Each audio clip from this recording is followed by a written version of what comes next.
رسول اللہ صلی اللہ علیہ وسلم نے فرمایا، تمہارے پاس جب کوئی ایسا شخص نکاح کا پیغام لے کر آئے جس کی دینداری اور اخلاق سے تم مطمئن ہو تو اس سے نکاح کر دو، اگر ایسا نہیں کرو گے تو زمین میں فتنہ اور فساد برپا ہوگا۔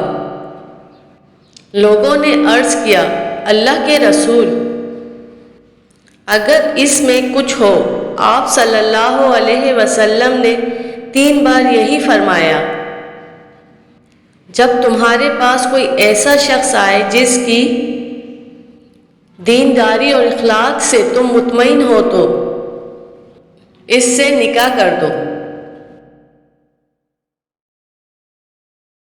نبی اکرم صلی اللہ علیہ وسلم نے فرمایا، عورت سے نکاح اس کی دینداری، اس کے مال اور اس کی خوبصورتی کی وجہ سے کیا جاتا ہے، لیکن تو دیندار عورت سے نکاح کو لازمی پکڑ لو، تمہارے دونوں ہاتھ خاک آلود ہوں۔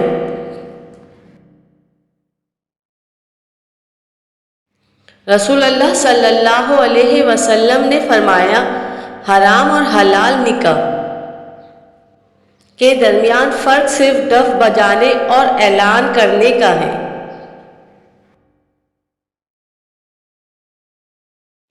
نبی اکرم صلی اللہ علیہ وسلم شادی کرنے پر جب کسی کو مبارکباد دیتے تو فرماتے، اللہ تجھے برکت عطا کرے اور تجھ پر برکت نازل فرمائے اور تم دونوں کو خیر پر جمع کرے۔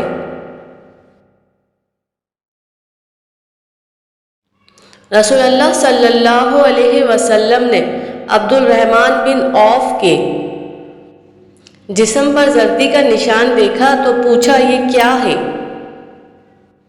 انہوں نے عرض کیا، میں نے ایک عورت سے کھجور کی ایک